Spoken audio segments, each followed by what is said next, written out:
one of the things that stood out for me is the age of the infrastructure, and we've talked a lot about the electric grid. The report also went into the grid, the gas infrastructure, and that over half of the gas pipeline infrastructure out there was built before the 1950s, and that is just absolutely staggering. And so that's what got me thinking about if we relied for emergency services, ambulances, fire trucks on vehicles from the 1950s. Like I think about when I first bought this thing and I was operating it. I'd have to pull the gas line off the carburetor and suck gas out just to get the gas flowing again.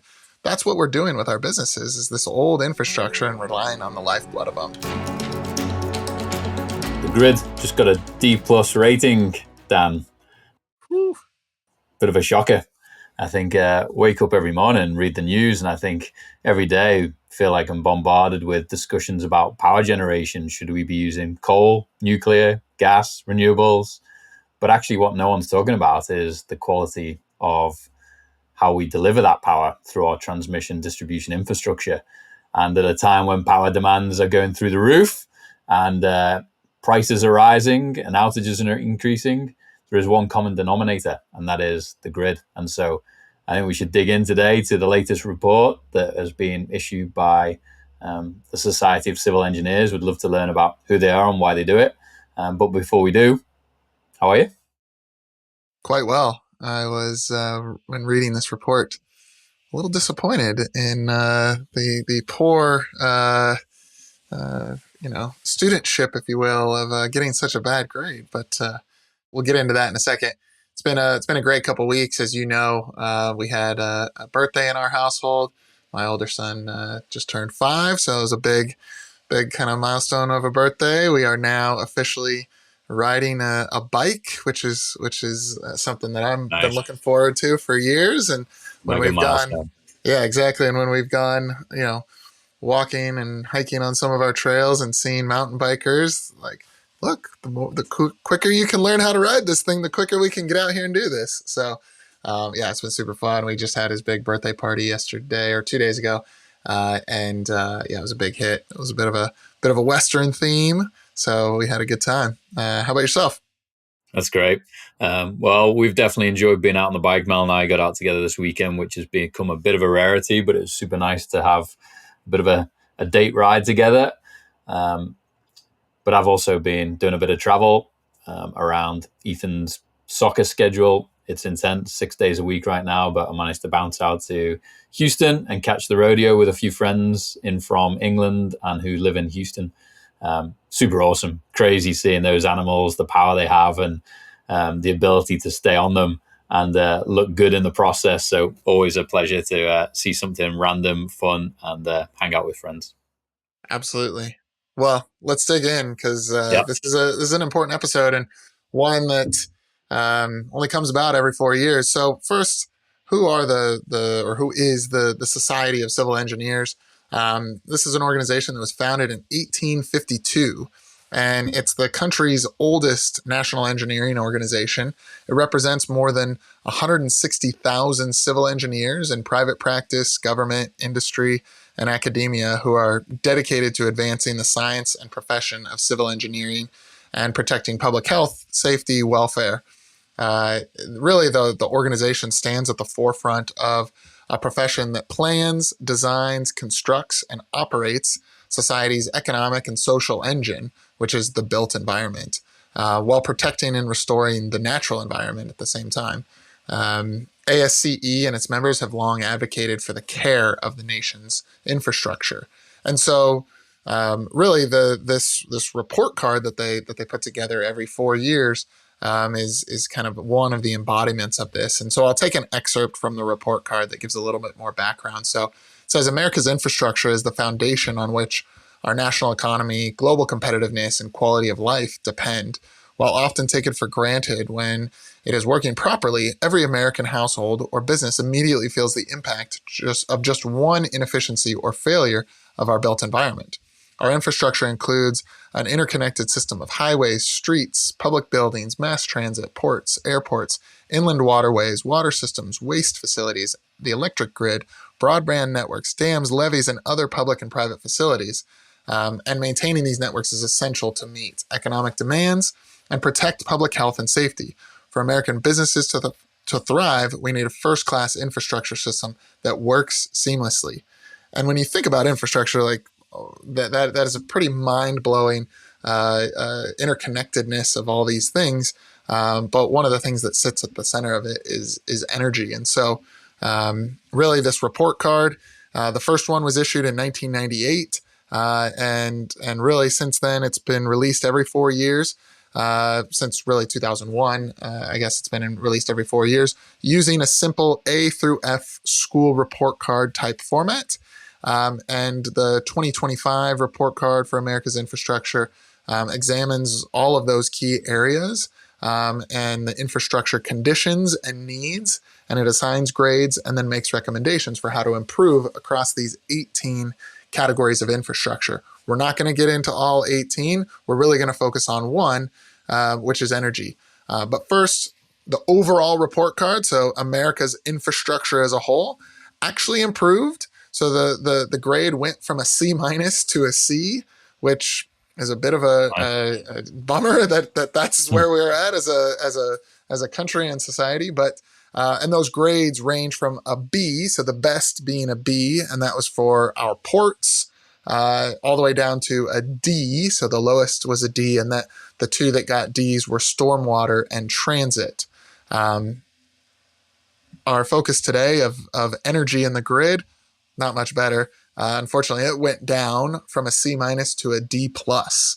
So it's quite unnerving, actually, when we think about energy being the center of all of it. None of these other things could actually exist or continue to operate without energy.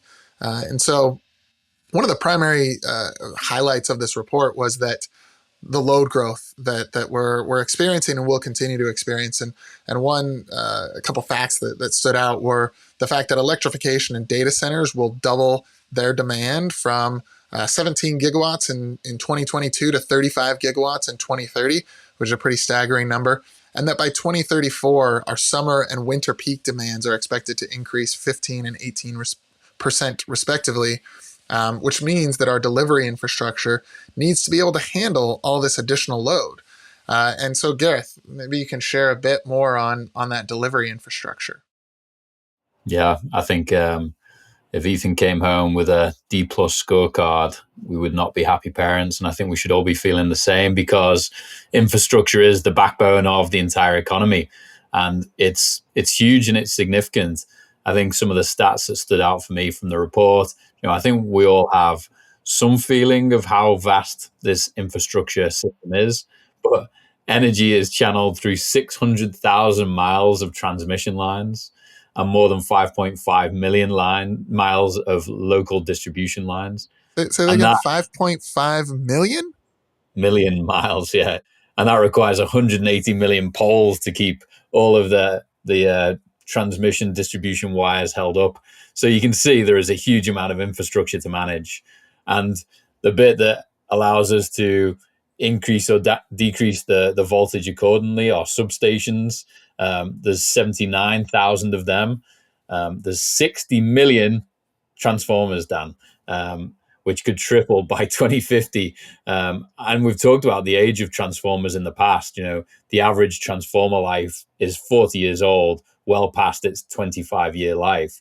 And you can imagine if you've got to start replacing 60 million of these things, they're saying the prices for transformers are now up 60 to 80% since 2020. And the average lead time right now is 120 weeks. So we're seeing this like gridlock in real time.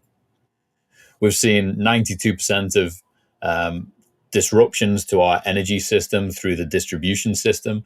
And I think what really caught me by surprise was some of the building standards, which I never really actually understood. So the report was saying that any pole that's over 60 feet in height is not required to withstand storm impacts.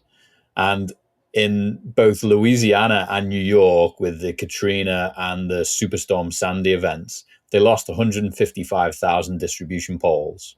And as a result, Entergy had to raise its rates by 7.5% through that one storm alone because they had to replace all those poles.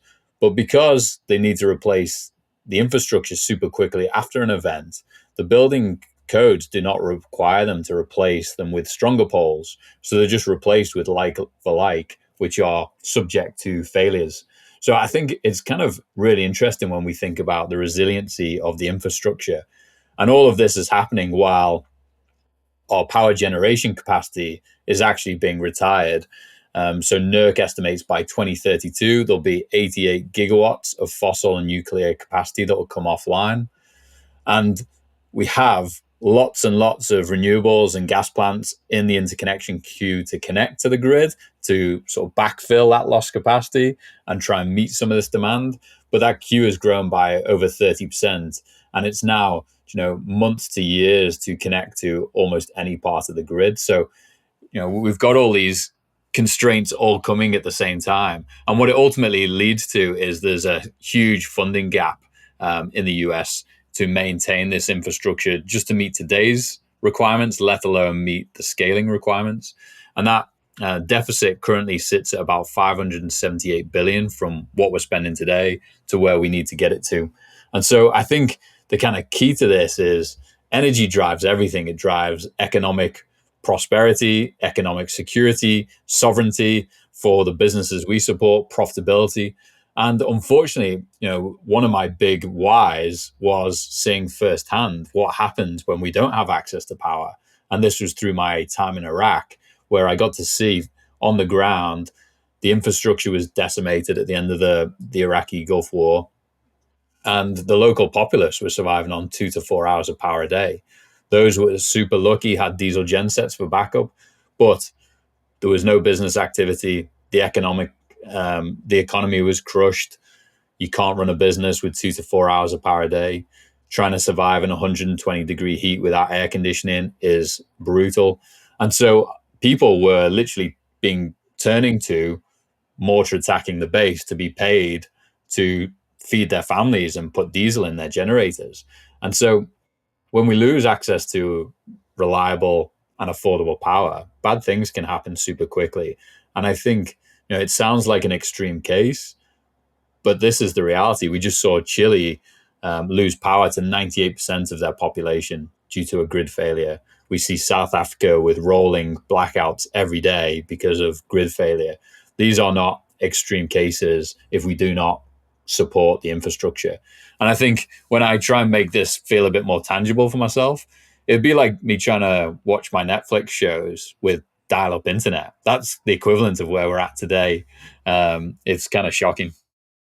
Yeah, it made me think about, as you know, I've got an old 1950s truck, and one of the things that stood out for me is the age of the infrastructure, and we've talked a lot about the electric grid. The report also went into the grid, the gas infrastructure, and that over half of the gas pipeline infrastructure out there was built before the 1950s, and that is just absolutely staggering. And so that's what got me thinking about, if we relied for emergency services, ambulances, fire trucks, on vehicles from the 1950s. Like, I think about when I first bought this thing, and I was operating it. I'd have to pull the gas line off the carburetor and suck gas out just to get the gas flowing again.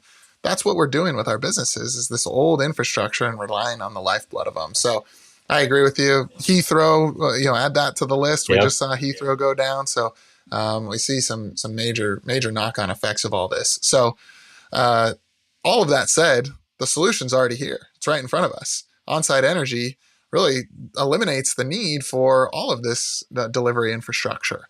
And so really, like, why even face the challenges when you can take matters into your own hand? And it is economical, as we've hit on many other episodes. But one of the things that I thought was interesting is in 2023, from the report, electric utilities requested $13.5 billion dollars in rate increases. Well, that's a huge number, and we're seeing that impact the costs around the country commercial rates up 23%, industrial rates up 30% since 2020. And yet that number, that 13.5 billion, pales in comparison to that funding gap that you mentioned a moment ago of 578 billion. So where do we think that who's going to recoup that $578 billion in cost? Well, unfortunately, it's going to be us, the ratepayers. So that's why we continue to say we don't see these rate increases slowing anytime soon, because in 2023, utilities across the board had 13.5, but our gap is 578 billion. And so that's, I think, again, points back to on-site energy. Even if you were to go out and sign an off-site PPA or a VPPA with a very low cents per kilowatt hour rate, still needs to get delivered. It still needs to go through transmission and distribution to get there. Yet on-site energy systems, where you generate and store and consume electricity right at the same spot, eliminate all of those needs. And then I also think that we're starting to see in many of the customer conversations and other companies that we interact with and meet with for the first time, starting to value more and more resilience. And we're going to continue to see this, both resilience from a power outage perspective and also resilience from a power quality perspective, making sure that the power that's coming into their facilities doesn't have big voltage spikes or voltage sags, which is going to damage their equipment. I know you've hit on a couple times the stat of 7% of the cost of your system, or 7% of the life of a piece of equipment is lost every year due to power quality issues. So on-site energy points to all of this. And really, I think we're going to see this resilience aspect continue to work its way into boardrooms over the next 5 years. And companies, having the ability to start to place a value on this resilience will help it come into the economic equation and get these projects greenlit when it comes to capital allocation committees. Yeah, I think we're seeing the momentum, aren't we, Dan? I think, the latest reports are showing in the US alone, 535 megawatts of commercial solar were deployed in Q3 of last year, which is a 44% year-on-year increase. And we're seeing now storage being attached to more and more of these distributed solar systems. And storage is projected to be connected to 28% of solar assets by 2028. And so I think we're seeing more and more business leaders realizing that it's actually time to own their power. This is such a critical input to their businesses that, CFOs, boards of directors, shareholders, they actually don't care that energy has never been your priority before. They care about business risk mitigation. They care about delivering on commitments to customers. They believe in driving return on investment and profitability. And this, investing in on-site energy systems at the right places, at the right times, with the right system, financing it in the right way can deliver incredible returns.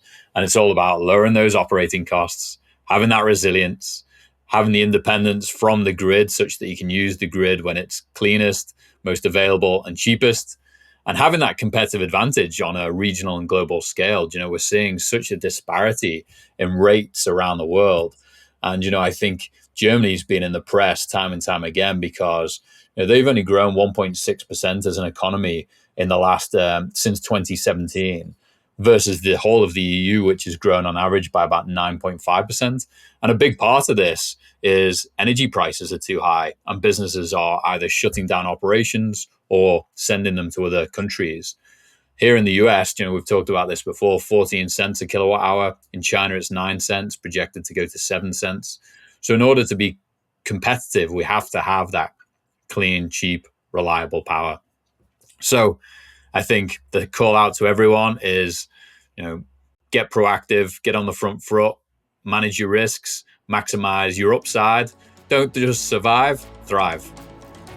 Love it. Take care, guys. We receive a lot of questions from business leaders around the world wanting to learn more about the energy transition, what is possible and where to start.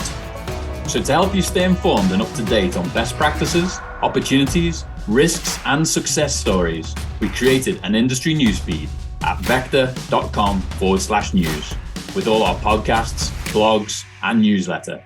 Check it out and connect with Dan, myself and the VECKTA team to learn more. Cheers and have a good one.